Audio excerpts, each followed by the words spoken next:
Deputy Luke Ming Flanagan. Thank you, Les Cahirlock or Ciancorla.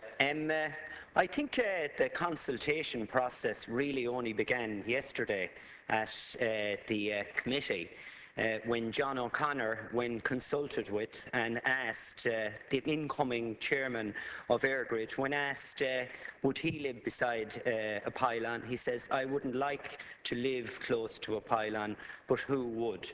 So really, I think that started off the consultation process, because there hasn't really been a consultation process, especially around the area where I live in, where 10,000 leaflets mysteriously didn't arrive to the people who were most affected by what they were meant to be consulted with.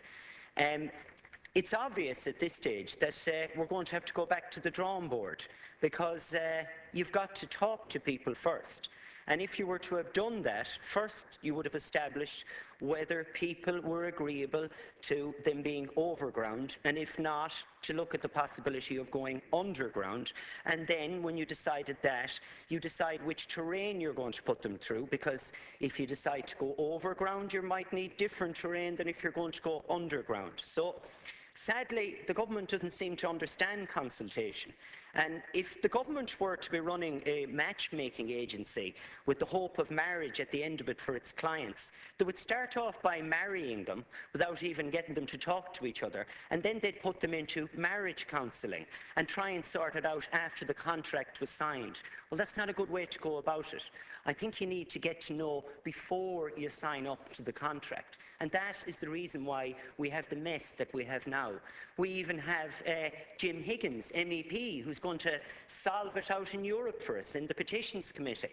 Well, there's a big circus now, a big political circus around this, and apparently all the government TDs and some of the rebel Labour senators are going to solve it, when in fact the solution is in the Minister's hand. He can solve this by making the decision to go back to the beginning and start consultation where it should begin, at the beginning, and listen to the incoming chairman when he says, "I wouldn't like to live close to a pylon, but who would?" And he explained the reasons why.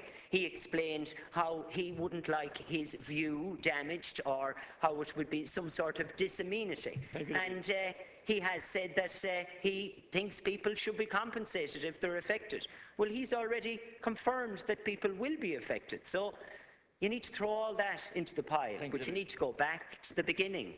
That's where things usually start.